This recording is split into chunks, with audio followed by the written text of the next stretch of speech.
आधुनिक दूध व्यवसाय, ग्रामीण अर्थव्यवस्थेमध्ये दूध उत्पादनाचे महत्त्व. भारतीय संस्कृतीमध्ये गायीचे महत्त्व. भारतीय संस्कृतीमध्ये शेती हा ग्रामीण भागातील जनतेचा प्रमुख व्यवसाय आहे. शेतीमध्ये मशागतीची कामे करण्यासाठी अजूनही प्रामुख्याने बैलांचाच उपयोग करण्यात येतो. गायीपासून बैलांची उत्पत्ती होते. गायीपासून कुटुंबांच्या दैनंदिन गरजेसाठी दूध मिळते. शेतीसाठी उपयुक्त शेणखत मिळते. गायीच्या शरीरात 33 कोटी देव आहेत. त्यामुळे भारतीय संस्कृतीत गायीला विशेष स्थान आहे. नवजात आभ्रकाला मातेचे दूध कमी पडते तेव्हा गायीच्या दुधाचा उपयोग करण्यात येतो. त्यामुळे गायीला गोमाता संबोधण्यात येते. 21व्या शतकात देखील वैज्ञानिक दृष्टिकोनातून गायीचे महत्त्व अनेक कारणामुळे अबाधित आहे. जैविक शेती उत्पादन करण्यासाठी गायीचे शेणखत उपयुक्त असून शेती पिकातील कीटकनाशकासाठी गायीच्या गोमूत्राचा उपयोग करण्यात येतो. ग्रामीण अर्थव्यवस्थेत म्हैशीचे महत्त्व. दक्षिण भारतात शेतीमध्ये कष्टाच्या मशागतीच्या कामासाठी म्हैशी व रेड्यांचा उपयोग करतात. ओढ कामासाठी देखील रेड्यांचा उपयोग होतो. धार्मिक स्थळी बळी देण्यासाठी रेडे वापरतात. भारतामध्ये म्हैशींची संख्या गायींच्या संख्येच्या 50% होती, तरी एकूण दूध उत्पादनात 66% वाटा म्हैशींचा होता. शासनातर्फे विविध योजनांद्वारे स्वातंत्र्योत्तर काळात गोसंगोपनास उत्तेजन देण्यात आलेले आहे. तरी म्हैशीच्या संख्येत व दूध उत्पादनात भरीव वाढ झालेली असून दूध व्यवसायात म्हैशीचे महत्त्वाचे योगदान आहे. म्हैस या प्राण्याचे वैशिष्ट्य म्हणजे निकृष्ट प्रतीचा चारा खाऊन दूध उत्पादन देते. दुधात स्निग्धांश गायीच्या दुधापेक्षा जास्त असतो. वितातील दूध देण्याचा कालावधी गायीपेक्षा जास्त असतो व दूध देण्यात सातत्य असते. मांसाहारासाठी म्हैस व रेडे कत्तल केल्यास कुणाच्या धार्मिक भावना दुखावल्या जात नाहीत. त्यामुळे मांसाहारी जनतेला स्वस्त दरात मांस उपलब्ध होते. म्हैशीत रोगांचा प्रादुर्भाव कमी प्रमाणात आढळतो. गाय किंवा म्हैस संगोपनामुळे रोजगाराची संधी. ग्रामीण भागातील शेतकरी कुटुंबातील व्यक्ती पूरक व्यवसाय म्हणून गाई म्हशींचे संगोपन करतात. तसेच मजूर देखील गाई म्हशींचे संगोपन करून उपजीविका करतात. ग्रामीण अर्थव्यवस्थेमध्ये गायी किंवा म्हशी संगोपनाद्वारे खात्रीने रोजगार उपलब्ध होतो याची शासनाला जाणीव आहे. त्यामुळे ग्रामीण विकास कार्यक्रमाखाली दारिद्र्य निर्मूलन योजनेमधून गायी किंवा म्हशींचा पुरवठा दारिद्र्य रेषेखालील लाभार्थींना करण्याचा उपक्रम शासनाने सन 1991 पासून सुरू केला. वैरण विकास कार्यक्रम. ग्रामीण विकास कार्यक्रमाखाली सन 1981 सालापासून दारिद्र्य रेषेखाली लाभार्थींना दुधाळ गायी किंवा म्हशींचे वाटप राष्ट्रीयकृत बँकेमार्फत करण्यात आले. गायी किंवा म्हशींना लागणारा सकस हिरवा चारा उत्पादन करण्यासाठी ग्रामीण क्षेत्रातील गायरानामध्ये हिरव्या चाऱ्याची लागवड करण्यासाठी सामूहिक विकास योजना घेण्यात आली. तसेच शेतकरी पशुपालकांना चारा पिकांचे बियाणे अनुदानावर देण्यात येते. दूध उत्पादन विकास कार्याचा आढावा. भारतातील दूध उत्पादन सन 1950 ते 51 ह्या वर्षात 17 दशलक्ष टन होते व उपयोगिता प्रत्येक 124 ग्रॅम प्रतिदिन होती. सन 1960-61 या वर्षी दूध उत्पादन 20 दशलक्ष टन होते तर उपयोगिता प्रत्येकी 124 ग्रॅम प्रतिदिन होती. कारण लोकसंख्येतील भरीव प्रमाणात वाढ सन 1978-79 मध्ये जागतिक बँकेच्या सहाय्याने ऑपरेशन फ्लड प्रकल्प घेण्यात आला. प्रकल्पाची कार्यवाही सहकारी संस्थांमार्फत 3 स्तरावर करण्यात आली. देशातील 155 दूध उत्पादक जिल्ह्यातील 10 दशलक्ष ग्रामीण कुटुंबांना लाभ मिळेल अशी अपेक्षा होती. या योजनेद्वारे राष्ट्रीय स्तरावर 10.2 दशलक्ष संकरित गायी व म्हशी दूध उत्पादनाकरता निर्माण होतील. या प्रकल्पात 25 दूध महासंघातील 150 दूध उत्पादक संघांतर्गत 34,000 प्राथमिक दूध उत्पादन सहकारी संस्था स्थापण्याची योजना होती व त्यामुळे 55 दशलक्ष लोकांना लाभ मिळून त्यांचे जीवनमान सुधारेल अशी अपेक्षा होती. शेतकऱ्यांचा सहभाग, कृत्रिम रेतन, पशुचिकित्सा, पोषण, प्रजनन इत्यादीमुळे उत्पादन वाढ असा हा कार्यक्रम असून नफ्याचा हिस्सा दूध उत्पादकास मिळेल व वाजवी किमतीत उत्तम प्रतीच्या दुधाचा पुरवठा करण्यात येईल. या काळात देशातील एकूण दूध उत्पादन 28 दशलक्ष टनावरून 37 दशलक्ष टनापर्यंत वाढेल अशी अपेक्षा होती. गाई म्हशींच्या दूध उत्पादन क्षमतेत वाढ करण्यासाठी उपक्रम. विकसित देशांच्या तुलनेत भारतात उपलब्ध गोवंशातील दूध उत्पादन क्षमता फारच कमी आढळते. दूध उत्पादन क्षमता वाढवण्यासाठी निवड पद्धतीने पैदास केली तरी त्यासाठी बराच कालावधी लागेल. दूध उत्पादनातील भरीव वाढ करण्यासाठी विदेशी जातीचे सिद्धवळू मागवून त्याच्या वीर्यांचा कृत्रिम रेतनासाठी उपयोग केला तरच उद्देश लवकर साध्य होईल असे तज्ज्ञांचे मत पडते. यामुळे जर्सी व होल्स्टीन या जातींच्या वळूंचे वीर्य वापरून संकरित गोपैदास कार्यक्रम घेण्यात आला. यामुळे दूध उत्पादनात अपेक्षित वाढ झाली व दूध उत्पादनात भारताने जागतिक पातळीवर प्रथम क्रमांक प्राप्त केला. संकरित गोपैदास कार्यक्रमामुळे दूध उत्पादनात एकीकडे वाढ झाली, तथापि लाळ खुरकत, थायलेरियासिस, जंतविकार इत्यादी रोगांचा प्रादुर्भाव व काससुजीसारखे आजार बळावले. ग्रामीण भागातील जास्तीत जास्त दुधाचा पुरवठा मोठ्या शहराकडे जाऊ लागला व ग्रामीण भागात दुधाचा उपयोग कमी झाल्यामुळे कुपोषणासारखे प्रश्न निर्माण झाले. सहकार क्षेत्राला मर्यादा. शासकीय योजनांमुळे महाराष्ट्रातील दुधाच्या उत्पादनात भरपूर वाढ झालेली असली तरी त्याचा भरपूर लाभ सहकारी क्षेत्राला घेता आलेला नाही. सहकारी यंत्रणेतील काही उणिवा व दोष यामुळे खाजगी दूध व्यवसाय करणाऱ्या संस्थांचा लाभ झाला. विविध खाजगी संस्थांमार्फत महाराष्ट्रात दूध संकलित करण्यात येते आणि प्रक्रिया व पॅकिंग करून शहरातून विक्री करण्यात येते. दुधाचे उत्पादन भरीव वाढ करण्याचे उद्दिष्ट साध्य झालेले असले तरी दुधाची गुणवत्ता राखण्यासाठी पुरेसे प्रयत्न झालेले नाहीत. जानेवारी 2005 पासून गॅट करार लागू झाल्यामुळे जागतिक बाजारपेठेत दूध व दुग्धजन्य पदार्थांसाठी बाजारपेठ प्राप्त करायची झाल्यास गुणवत्तेकडे विशेष लक्ष देण्याची गरज आहे. त्या दृष्टीने जशी शासनाची जबाबदारी आहे तसेच दूध उत्पादक शेतकरी व दुधाची प्रक्रिया करणाऱ्या सहकारी व खाजगी संस्थांची देखील आहे याची सर्व संबंधितांना जाणीव ठेवावी लागेल. पशुवैद्यकीय क्षेत्रात कार्यरत सर्व पशुवैद्यकीय अधिकारी व व्यावसायिकांनी देखील आजारी गाई म्हशीवर उपचार करताना जी औषधी उपयोगात आणली जातात त्याचे विपरीत परिणाम दुधावर किंवा दूध उपयोगात आणणाऱ्या व्यक्तीवर होणार नाही याची दक्षता घ्यावी. आरोग्यासाठी दुधाचे महत्त्व. फार पूर्वीपासून मानवाच्या दैनंदिन आहारात दूध व दुधाच्या पदार्थांचा उपयोग केला जातो. आयुर्वेदिक उपचार पद्धतीमध्ये दूध, तूप, लोणी, ताक इत्यादी उपयोगात आणतात. ॲलोपॅथिक उपचारामुळे शारीरिक दाह उत्पन्न झाल्यास तो घालवण्यासाठी दूध, तूप इत्यादी पदार्थ उपयोगात आणतात. मानवी शरीरात जी प्रथिने आहेत त्याचा मूळ घटक अॅमिनो ॲसिड आहे. लहान मुलांच्या अन्नपचन संस्थेत या आवश्यक अमिनो अम्लाचे उत्पादन मर्यादित स्वरूपात असते. दुधातील प्रथिनामध्ये या आवश्यक अमिनो ॲसिडचे प्रमाण जास्त असल्याने लहान मुलांच्या आहारातील दुधाचे महत्त्व फार आहे. लहान मुलाप्रमाणेच आजारी व वयस्कर माणसांच्या आहारात दुधाला महत्त्वाचे स्थान आहे. वनस्पतीजन्य प्रथिनापेक्षा प्राणीजन्य प्रथिनामध्ये अमिनो ॲसिड अधिक व सुलभरित्या उपलब्ध असते. आहारशास्त्राच्या दृष्टीने मानवाला प्रतिदिनी प्रत्येकी 300 मिली दुधाची गरज असते. भारतातील लोकसंख्येत प्रचंड वाढ झाल्यामुळे दूध उत्पादनात भरीव वाढ होऊन देखील प्रत्यक्ष उपलब्धता मात्र कमी प्रमाणात आहे. भारतात गायीपासून सुमारे 45% दूध मिळते तर म्हशीपासून सुमारे 52% दूध मिळते. मानवाला शरीर पोषणासाठी प्रामुख्याने पाणी, प्रथिने, कर्बोदके, स्निग्ध पदार्थ, क्षार व जीवनसत्वाचे गरज असते. यापैकी सर्वच पदार्थ दुधामध्ये योग्य प्रमाणात आढळतात व त्यांची उपलब्धता सुलभ असते.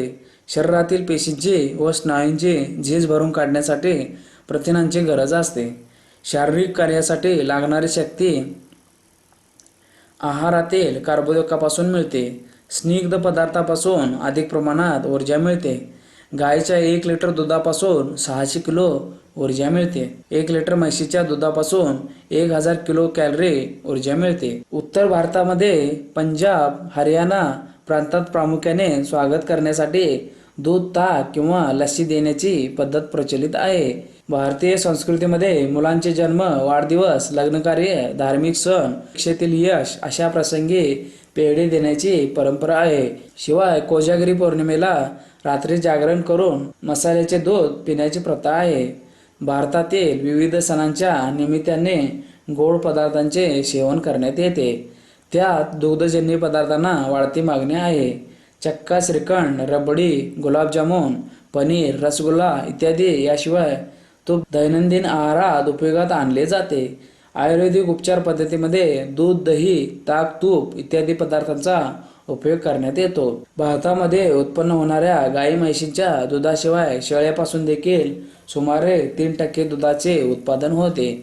या दुधाला खात्रीची बाजारपेठ उपलब्ध नसली तरी कौटुंबिक गरजेसाठी शेळीचे दूध वापरले जाते. एकंदर उत्पादित दुधापैकी सुमारे 65% दूध प्रक्रिया करून विक्री करण्यात येते. 20% दुधापासून दुग्धजन्य पदार्थ तयार केले जातात. दुग्ध व्यवसाय प्रकल्पासाठी जागेची निवड. स्वयंरोजगारासाठी दूध व्यवसाय प्रकल्प स्थापन करण्यासाठी किमान 1 हेक्टर क्षेत्र ओलिताखाली असावे. तेथे किमान 5 ते 10 दुभत्या गाई म्हशींच्या संगोपनासाठी सर्व मूलभूत सोयी उपलब्ध असाव्यात. पिण्याचे पाणी, लाईट, बारमाही वाहतुकीचा रस्ता, फोन इत्यादी. निवड केलेली जागा नजीकच्या मोठ्या शहरापासून 20 ते 25 किलोमीटर परिसरात असावी. उपलब्ध क्षेत्रात हिरव्या चाऱ्याचे उत्पादन घेण्यासाठी सिंचनाची सोय असावी. नजीकच्या ठिकाणी पशुवैद्यकीय सेवा उपलब्ध असावी. गोठ्यासाठी जागा निवडताना बारमाही वाहतुकीच्या रस्त्यापासून किंचित अंतरावर निवडावी.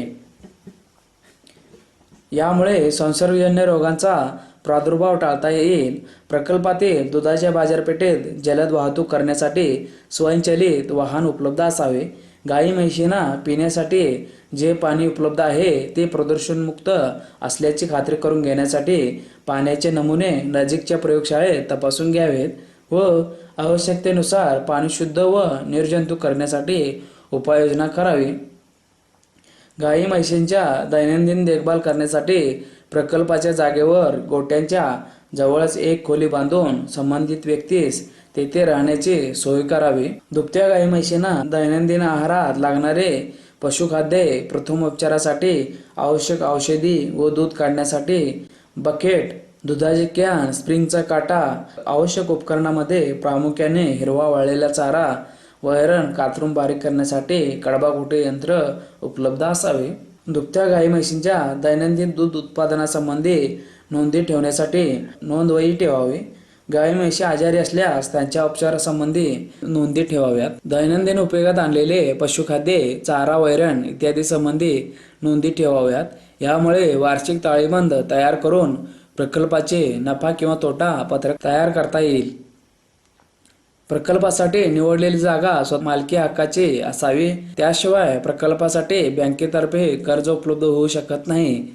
प्रकल्प सुरू करण्यापूर्वी दुग्ध व्यवसायाचे प्रात्यक्षिक प्रशिक्षण घेण्याची आवश्यकता असते. गाई म्हशींपासून शुद्ध व निर्भेळ दूध निर्मिती. दूध उत्पादकांच्या दृष्टीने गाई म्हशींचे दूध उत्पादन चांगल्या प्रतीचे असेल तर दूध उत्पादन चांगल्या प्रतीचे असेल. दूध उत्पादकांच्या दृष्टीने गाई म्हशींचे दूध उत्पादन चांगल्या प्रतीचे असेल तर दुधाला चांगला भाव मिळेल. त्यासाठी चांगल्या प्रतीचे दूध काढण्यासाठी शास्त्रीय पद्धतीने दूध काढणे आवश्यक आहे. गाई म्हशींची कास निरोगी असेल तर दूध भरपूर व चांगल्या प्रतीचे मिळेल. गाई म्हैस गाभण असताना तिचे दूध काढणे बंद करताना प्रत्येक सडामध्ये औषध सोडून चोळावे व कापूस घालावा, म्हणजे जंतूंचा प्रवेश सडात होणार नाही. गाय म्हैस व्याल्यानंतर सुरुवातीचे 4 ते 5 दिवस कोळे दूध वासराला पिऊ द्यावे व अतिरिक्त दूध घरी वापरावे. चांगल्या दुधात मिसळू नये. दूध काढण्यापूर्वी गोठे स्वच्छ करावेत. पाणी शिंपडून धूळ दबू द्यावी. दूध काढण्यापूर्वी कोमट पाणी घेऊन गाई म्हशींचा कासेचा भाग धुवून घ्यावा व कोरड्या कापडाने पुसून घ्यावा. दूध काढणाऱ्या व्यक्तीने हात स्वच्छ धुवून घ्यावेत व कपड्याने कोरडे करावेत. दूध काढण्यासाठी वापरायचे भांडे शक्यतो लहान तोंडाचे असावे. भांडे स्टीलचे किंवा जर्मनचे असावे. दूध काढायचे भांडे राखेने व साबण चोऱ्याने स्वच्छ धुवून विसळून कोरडे करावे व नंतरच वापरावे. दूध काढण्याची जागा स्वच्छ असावी. तसेच दूध काढणाऱ्याचे हात व कपडे स्वच्छ करावेत. दूध काढण्याच्या पद्धतीत अंगठा दुमडून दूध काढू नये. अंगठा व हाताची 4 बोटे यामध्ये सड पकडून हळूच दाबा. दूध काढताना सडातील पहिल्या 2-3 धारा वेगळ्या भांड्यात काढा.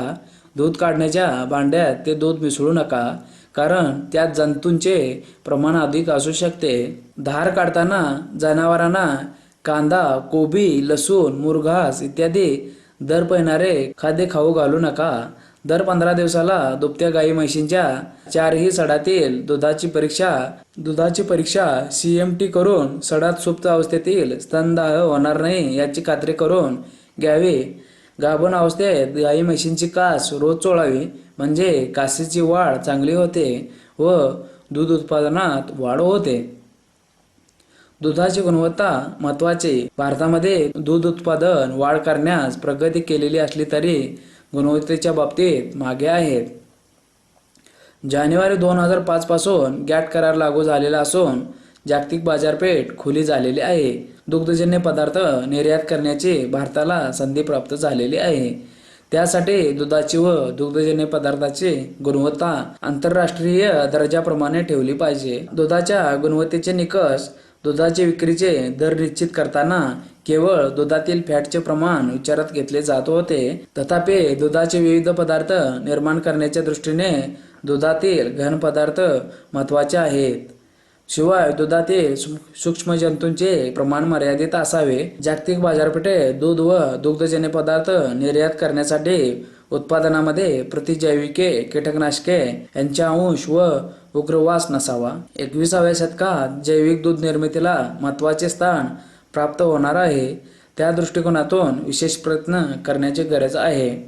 दुधाची गुणवत्ता उच्च प्रतीची राखण्याची जबाबदारी पशुपालक तसेच दुधाची प्रक्रिया करणारे शासकीय, सरकारी, खाजगी संस्था तसेच पशुवैद्यकीय क्षेत्रातील तज्ज्ञांचे आहे. दूध उत्पादनास उत्तेजनार्थ शासकीय योजना.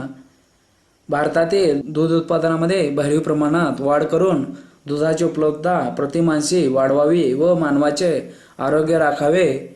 तसेच ग्रामीण भागातील लोकांना शेतीपूरक दूध व्यवसायातून आर्थिक प्राप्ती व्हावी व त्यांचे जीवनमान सुधारावे या हेतूने दूध उत्पादन व्यवसायाच्या उत्तेजनार्थ शासनाने विविध योजना आखलेल्या आहेत. दारिद्र्य रेषेखालील लाभार्थींना दुधाळ गाई म्हशींचा पुरवठा.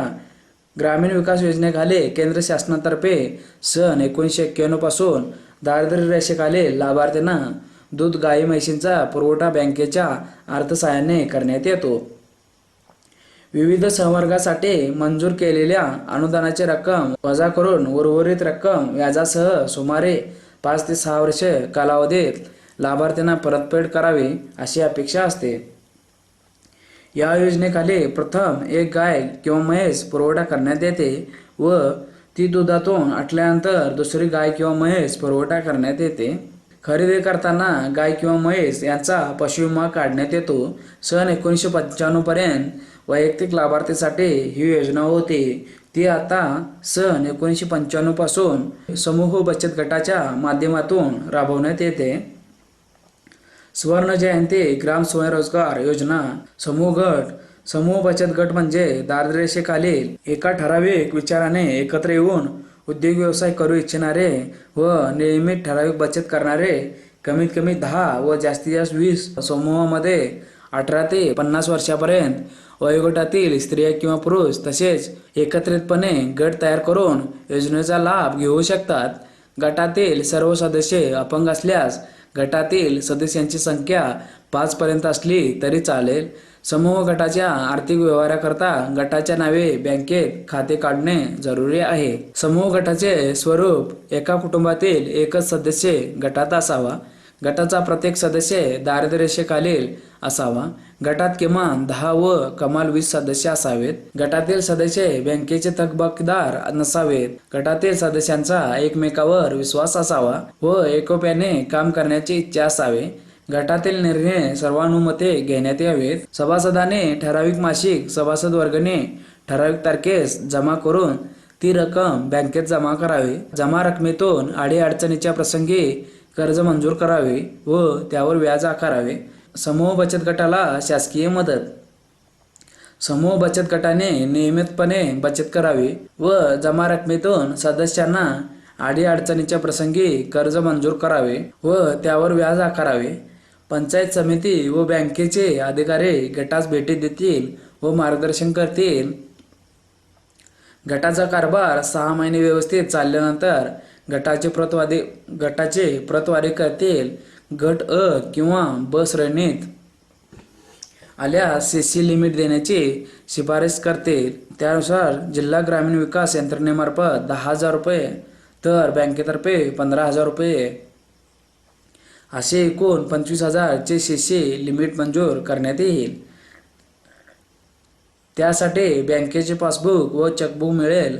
त्यानंतर गटाने ठरविलेल्या उद्योगाकरता कर्जाची शिफारस करण्यात येईल. बँकेने मंजूर केलेल्या रकमेच्या 50% किंवा जास्तीत जास्त 1.25 लाख रुपये अनुदान मंजूर करण्यात येते. स्वयंरोजगार योजना राष्ट्रीय नमुना सर्वेक्षण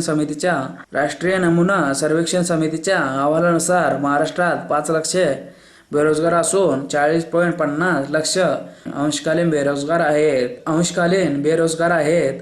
ग्रामीण भागात बेरोजगारांची समस्या गंभीर आहे व त्यांचे प्रमाण दिवसेंदिवस वाढत आहे. भारतीय स्वातंत्र्याचे सुवर्णमहोत्सवी वर्षानिमित्त महाराष्ट्र शासनाने स्वयंरोजगार योजना 15 ऑगस्ट 1997 पासून मंजूर केली. ग्रामीण युवकाने व्यवसायासाठी शहराकडे धाव न घेता स्वतःच्या गावी राहावे. तसेच शेतीवर आधारित पशुसंगोपन व्यवसाय करावा. यासाठी 5 गायी किंवा 5 म्हशींचा गट संगोपन करावे. दूध उत्पादन व्यवसाय करावा. व्यवसायासाठी विविध संस्थांतर्फे प्रशिक्षण देण्यात येते. गायी म्हशी खरेदी करण्यासाठी बँकेतर्फे कर्ज देण्यात येते. कर्जाची व्याजासह परतफेड 5 ते 6 वर्षे कालावधीत करणे अपेक्षित आहे. या योजनेखाली 25% अनुदान शासनातर्फे मंजूर करण्यात येते. तथापि नंतर शासनातर्फे निधी उपलब्ध न झाल्यामुळे अनुदान बंद झाले. तथापि व्यवसायासाठी कर्ज मिळू शकते. दुग्ध व्यवसायाचा प्रकल्प अहवाल. जागेची निवड. स्वयंरोजगारासाठी दूध व्यवसाय प्रकल्प स्थापन करण्यासाठी सुमारे 10 गाई म्हशींचे संगोपन करणे आवश्यक आहे. त्यापैकी किमान 5 गाई म्हशी दुधात राहतील. यासाठी किमान 1 हेक्टर शेतीचे क्षेत्र आवश्यक असून हिरवा चारा उत्पादन करण्यासाठी सिंचनाची सोय उपलब्ध असावी. गोठ्याच्या बांधकामासाठी निवड केलेली जागा वाहतुकीच्या रस्त्याजवळ असावी. तेथे विजेची सोय असावी. दूध व दुग्धजन्य पदार्थांच्या विक्रीसाठी बाजारपेठ उपलब्ध असावी. खेळते भांडवल. प्रकल्पाचा एकूण अपेक्षित खर्च 2,15,000 अधिक 13,975 बरोबर 2,28,975. बँकेच्या कर्जाची रक्कम प्रकल्पाच्या 75% 1,72,500 रुपये. जिल्हा उद्योग केंद्रातर्फे बीज भांडवल 20% 46,000. स्वतःची गुंतवणूक प्रकल्पाच्या 5% 11,500. बँकेतर्फे घेतलेल्या कर्जावरील व्याजदर 11.5%. कर्जाचे परतफेडीचा कालावधी 5 ते 6 वर्षे. बीज भांडवलावरील व्याजदर 4%. ढोबळ नफा 1,70,000 वजा 13,975 बरोबर 1,56,025 रुपये. बँकेच्या कर्जाचे परतफेडीचा तपशील. कर्ज 1,72,500. व्याज 11.5%. वार्षिक निव्वळ नफा 1,17,331 रुपये. नफ्याचे प्रमाण शेकडा प्रमाण 51.09%. निव्वळ नफा दरमहा 9,777 रुपये. निव्वळ नफा प्रति गाय प्रतिमाहा 977 रुपये 70 पैसे. कर्ज मंजुरीसाठी राष्ट्रीयकृत बँकेकडे प्रकल्पाचा प्रस्ताव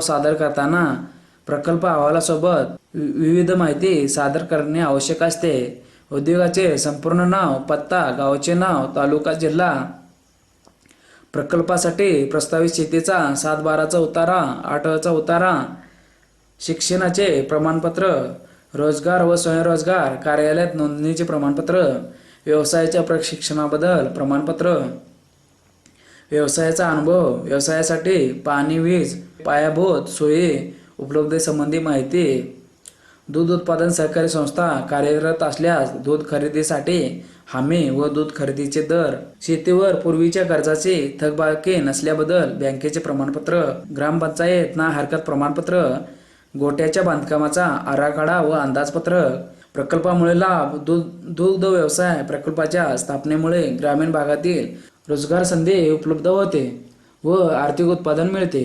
तसेच स्थानिक लोकांना शुद्ध व निर्भेळ दुधाचा पुरवठा होतो. यासाठी आरोग्य चांगले राहण्यास मदत होते.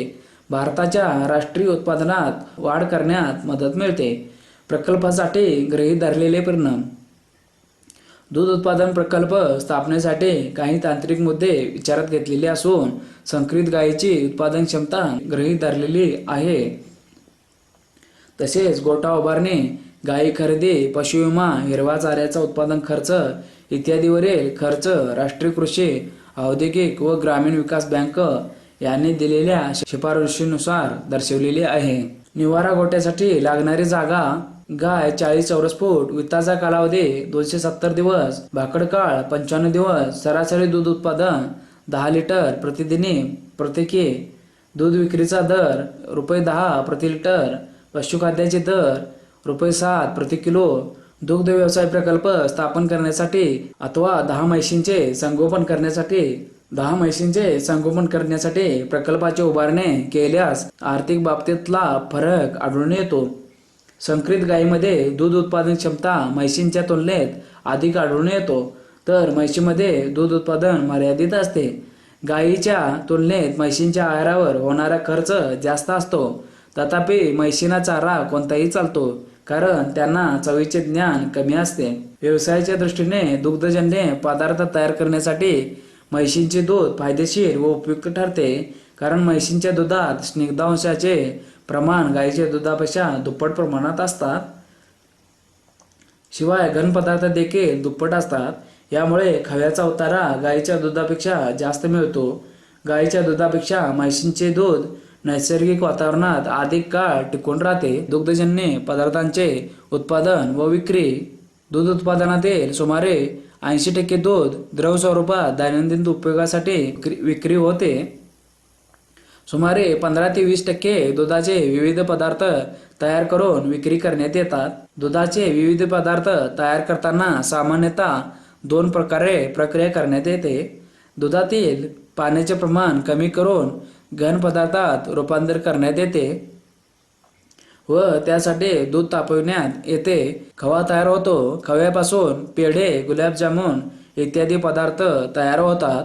बाजारपेठेत या पदार्थांना वर्षभर मागणी असते. धार्मिक स्थळे, मंदिरे या ठिकाणी पेढ्यांची मागणी जास्त असते. शिवाय परीक्षेतील यश, लग्न समारंभ व अपत्यप्राप्तीच्या प्रसंगी आप्तेष्टांना पेढे वाटून आनंद व्यक्त करण्यात येतो. खवा भारतामध्ये खव्याचे उत्पादन एकूण सरासरी 300 दशलक्ष किलो आहे व त्यांचे मूल्य 300 कोटी रुपये आहे. एकूण उत्पादनाच्या जास्तीत जास्त 36% भाग उत्तर प्रदेशात उत्पन्न होतो व त्यांचे मुख्य बाजारपेठ दिल्ली येथे आहे. खव्याची व्याख्या: पूर्ण दुधाचा भाग घेऊन कढईमध्ये अग्नीवर पाण्याचा अंश कमी करण्यासाठी तापविला जातो व सोबत फिरवण्यासाठी क्रिया दुधाला घट्ट स्वरूप प्राप्त होईपर्यंत सतत सुरू असते व यातून तयार होणाऱ्या पदार्थाला खवा असे म्हणतात. यात स्निग्धांशाचे प्रमाण 20% असते, आर्द्रता 25 ते 40% व एकूण घनपदार्थ 60 ते 65% असतात. खव्यापासून तयार होणारे पदार्थ प्रामुख्याने पेढे, बर्फी, गुलाबजामुन इत्यादी. चांगल्या खव्याचे गुणधर्म: संपूर्ण खवा हा एकसारखा पांढऱ्या रंगाचा, नरम व दाणेदार पोत असलेला असावा व त्यातून चांगला सुगंध असावा. त्यात इतर बाहेरील पदार्थ नसावेत व त्यांचा पृष्ठभाग कोरडा असावा. पांढरा रंग, नरम व दाणेदार नटी सुगंध, बाहेरील पदार्थ नसावेत, पृष्ठभाग कोरडा असावा, नैसर्गिक तापमानामध्ये व्यवस्थितपणे पॅकिंग केलेला असल्यास 7 दिवसपर्यंत टिकतो. रेफ्रिजरेटरमध्ये ठेवल्यास त्याचे आयुष्य वाढते. खवा 3 आठवड्यापर्यंत टिकून राहतो. शिवाय खव्यातील पाण्याचे प्रमाण कमी असल्यास खवा जास्त काळ टिकून राहतो. क्रीम, दुधातील सर्वात जास्त स्निग्ध असलेला अंश किंवा दुधाचा असा भाग ज्यात स्निग्ध एकत्रित आलेले असते व त्याचा मोठा भाग हा स्निग्ध असतो. क्रीममधील घटकांचे प्रमाण हे नेहमीसारखे नसते. तसेच त्यातील स्निग्धांचे प्रमाण कमी असू शकते. साधारणपणे क्रीमचे 2 प्रकार आहेत. खाण्यासाठी वापरण्यात येणारे, पदार्थ निर्माण करण्यासाठी वापरण्यात येणारे. क्रीम काढण्याचे तत्व. दुधापासून क्रीम वेगळे करण्यास गुरुत्वाकर्षण किंवा केंद्रप्रसारित गतीची पद्धत वापरले तरी त्यांचे मूलभूत तत्व क्रीम हे स्निग्धविरहित दुधापेक्षा हलके असते व त्यामुळेच ते वर येते. गुरुत्वाकर्षण तत्व वापरून दुधापासून क्रीम वेगळे करता येते. लोणी, स्निग्धांची तीव्रता अधिक असलेला भाग जो क्रीम घुसळल्यामुळे प्राप्त होतो, ज्यात स्निग्ध एका पक्क्या स्वरूपात बांधले जाते व ज्यावर पुढे क्रीमची क्रिया करतात. लोण्याची व्याख्या. गाय किंवा म्हैसीचे दूध किंवा दुधाचे मिश्रण, क्रीम, दही यापासून मिळालेला पदार्थ ज्यात मिठाचा अंश असतो किंवा नसतो, जो इतर प्राणीजन्य स्निग्ध मेण किंवा खनिज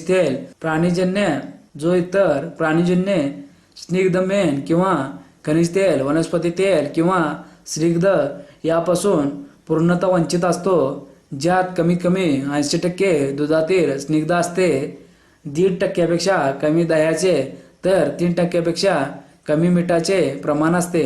तसेच डायसिटिलचे प्रमाण 4 ppm पेक्षा कमी नसावे. भारतातील लोण्यातील घटक.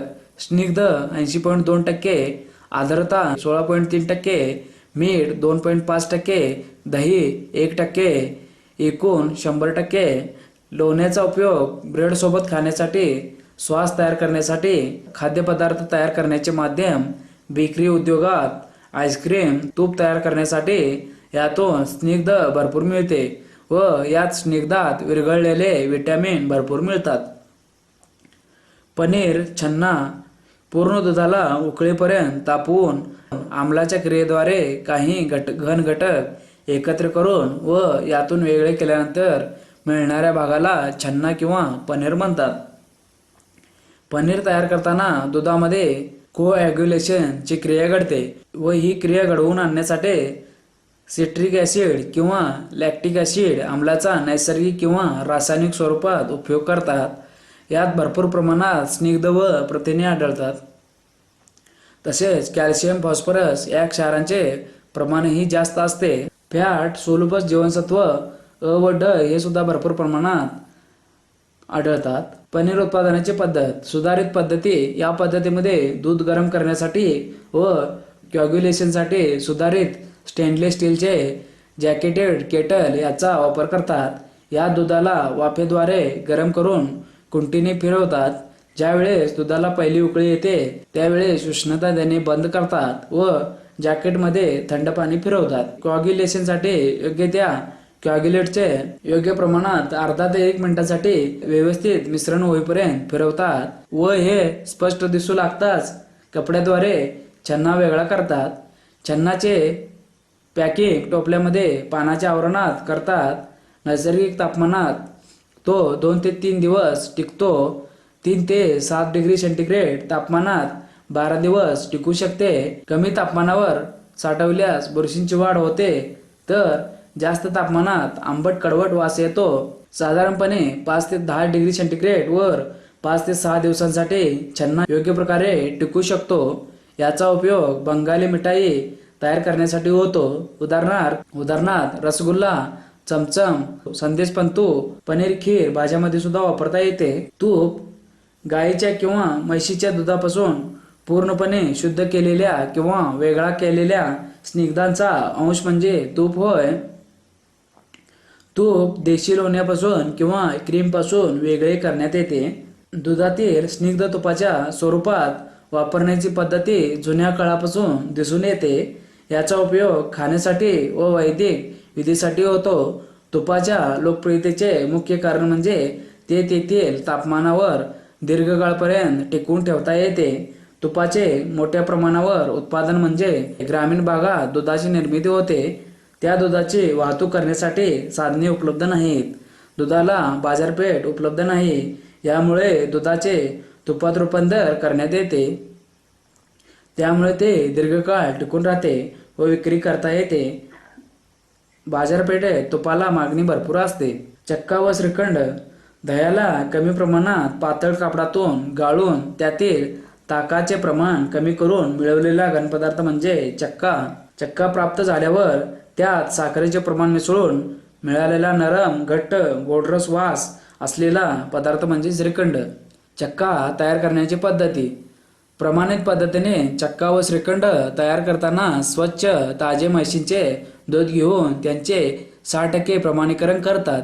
हे दूध 71 डिग्री सेंटीग्रेडवर 10 मिनिटांसाठी गरम करून व 28 ते 30 डिग्री सेंटीग्रेडवर थंड करतात. विरजन म्हणून 1% लॅक्टिक ॲसिड तयार करणारे उदाहरणार्थ स्ट्रेप्टोकोकस लॅक्टिस कल्चर व्यवस्थित मिसळतात व हे 28 ते 30 डिग्री सेंटीग्रेडवर 15 ते 16 तासासाठी उबवितात. दही तयार झाल्यावर त्याला तोडून मलमलच्या कापडामध्ये बांधतात व 8 ते 10 तासासाठी टांगतीत ठेवून वेळेचे प्रमाण कमी करतात. या काळामध्ये कपड्यातील दह्याची स्थिती बदलतात किंवा दह्याला किंचित दाब देतात.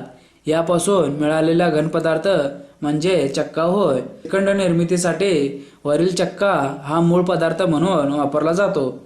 यामध्ये साखरेचे प्रमाण मिसळून त्याचे एकजीवीकरण करण्यासाठी योग्यरित्या मळून घेतात. यात रंग सुगंधी पदार्थाचा वापर करतात व याला श्रीखंड असे म्हणतात.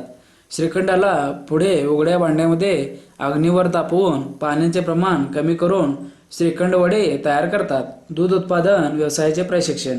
स्वरोजगारासाठी पूर्णवेळ व्यवसाय म्हणून दूध उत्पादन व्यवसाय करण्यासाठी या व्यवसायाचे प्रशिक्षण घेणे आवश्यक असते. व्यवसायासाठी भांडवल उभारणीसाठी बँकेत कर्ज प्रकरण सादर करण्यासाठी दूध व्यवसाय उद्योगाचे प्रशिक्षण घेतलेले असल्याबद्दलचे प्रमाणपत्र सादर करणे अपेक्षित असते. महाराष्ट्र पशुविज्ञान व मत्स्य व्यवसाय विद्यापीठ नागपूरतर्फे मान्यताप्राप्त विविध संस्थांमध्ये पशुसंवर्धन व दुग्ध व्यवसाय विषयांचे पदविका अभ्यासक्रम 2 वर्ष कालावधीचे घेण्यात येतात. मुंबई येथे दूध व्यवसाय विभागातर्फे दूध व्यवसायाचे पदविका अभ्यासक्रमांचे आयोजन करण्यात येते. महाराष्ट्रातील 4 कृषी विद्यापीठांमध्ये दूध व्यवसायाचे अभ्यासक्रम उपलब्ध आहेत. शिवाय शेतकरी व गोपालक नवोदित उद्योजकांसाठी आपत्कालीन दुग्ध व्यवसाय प्रशिक्षण कार्यक्रम आयोजित करण्यात येतात. नाशिक पांजरपूर पंचवटी या संस्थेतर्फे शेतकरी व गोपालकांसाठी 1 आठवडा कालावधीचे प्रशिक्षण आयोजित करण्यात येते. भारतीय कृषी उद्योग प्रतिष्ठान उरळी कांचन जिल्हा पुणे या संस्थेतर्फे शेतकरी व पशुपालक 1 आठवडा कालावधीचे प्रशिक्षण वर्ग घेण्यात येतात. पशुसंवर्धन विभाग संचलित विदेशी पशुपैदास प्रक्षेत्र तातवडे पुणे तसेच महाराष्ट्रातील इतर पशुपैदास प्रक्षेत्रे उदाहरणार्थ कोपरगाव, जुनोनी, हिंगोली, यवतमाळ, हेटीकुंडी, पोहरा इत्यादी प्रक्षेत्रावर शासकीय योजनेअंतर्गत दूध व्यवसायाचे अल्पकालीन प्रशिक्षण व कार्यक्रम आयोजित करण्यात येतात. जिल्हा उद्योग केंद्र व मिटकॉन शासकीय योजनांचा लाभ घेऊन स्वतः दुग्ध व्यवसाय सुरू करण्यास नवीन उद्योजकांचे अल्पकालीन प्रशिक्षण कार्यक्रम जिल्हा उद्योग केंद्र MCED मिटकॉन या संस्थेतर्फे घेण्यात येतात.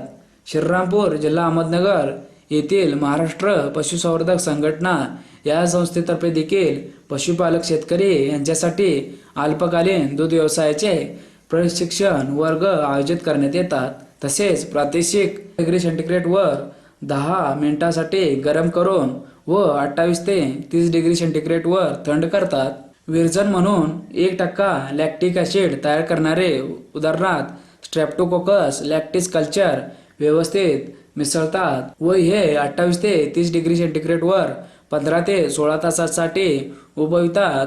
दही तयार झाल्यावर त्याला तोडून मलमलच्या कपडामध्ये व 8 ते 10 तासासाठी टांगतीत ठेवून वेळेचे प्रमाण कमी करतात. या काळामध्ये कपड्यातील दह्याची स्थिती बदलतात किंवा दह्याला किंचित दाब देतात. यापासून मिळालेला घनपदार्थ म्हणजे चक्का होय. श्रीखंड निर्मितीसाठी वरील चक्का हा मूळ पदार्थ म्हणून वापरला जातो. यामध्ये साखरेचे प्रमाण मिसळून त्याचे एकजीवीकरण करण्यासाठी योग्यरित्या मळून घेतात. यात रंग सुगंधी पदार्थाचा वापर करतात व याला श्रीखंड असे म्हणतात. श्रीखंडाला पुढे उघड्या भांड्यामध्ये अग्नीवर तापवून पाण्याचे प्रमाण कमी करून श्रीखंड वडे तयार करतात. दूध उत्पादन व्यवसायाचे प्रशिक्षण. स्वरोजगारासाठी पूर्णवेळ व्यवसाय म्हणून दूध उत्पादन व्यवसाय करण्यासाठी या व्यवसायाचे प्रशिक्षण घेणे आवश्यक असते. व्यवसायासाठी भांडवल उभारण्यासाठी बँकेत कर्ज प्रकरण सादर करण्यासाठी दूध व्यवसाय उद्योगाचे प्रशिक्षण घेतलेले असल्याबद्दलचे प्रमाणपत्र सादर करणे अपेक्षित असते. महाराष्ट्र पशुविज्ञान व मत्स्य व्यवसाय विद्यापीठ नागपूरतर्फे मान्यताप्राप्त विविध संस्थांमध्ये पशुसंवर्धन व दुग्ध व्यवसाय या विषयांचे पदविका अभ्यासक्रम 2 वर्ष कालावधीचे घेण्यात येतात. मुंबई येथे दूध व्यवसाय विभागातर्फे दूध व्यवसायाचे पदविका अभ्यासक्रमांचे आयोजन करण्यात येते. महाराष्ट्रातील 4 कृषी विद्यापीठांमध्ये दूध व्यवसायाचे अभ्यासक्रम उपलब्ध आहेत. शिवाय शेतकरी व गोपालक नवोदित उद्योजकांसाठी आपत्कालीन दुग्ध व्यवसाय प्रशिक्षण कार्यक्रम आयोजित करण्यात येतात. नाशिक पांजरपूर पंचवटी नाशिक या संस्थेतर्फे शेतकरी व गोपालकांसाठी 1 आठवडा कालावधीचे प्रशिक्षण आयोजित करण्यात येते. भारतीय कृषी उद्योग प्रतिष्ठान उरुळी कांचन जिल्हा पुणे या संस्थेतर्फे शेतकरी व पशुपालक यांच्यासाठी 1 आठवडा कालावधीचे प्रशिक्षण वर्ग घेण्यात येतात. पशुसंवर्धन विभाग संचलित विदेशी पशुपैदास प्रक्षेत्र तातवडे पुणे तसेच महाराष्ट्रातील इतर पशुपैदास प्रक्षेत्रे उदाहरणार्थ कोपरगाव, जुनोनी, हिंगोली, यवतमाळ, हेटीकुंडी, पोहरा इत्यादी प्रक्षेत्रावर शासकीय योजनेअंतर्गत दूध व्यवसायाचे अल्पकालीन प्रशिक्षण व कार्यक्रम आयोजित करण्यात येतात. जिल्हा उद्योग केंद्र व मिटकॉन शासकीय योजनांचा लाभ घेऊन स्वतः दुग्ध व्यवसाय सुरू करण्यास इच्छुक नवीन उद्योजकांचे अल्पकालीन प्रशिक्षण कार्यक्रम जिल्हा उद्योग केंद्र MCED मिटकॉन या संस्थेतर्फे घेण्यात येतात.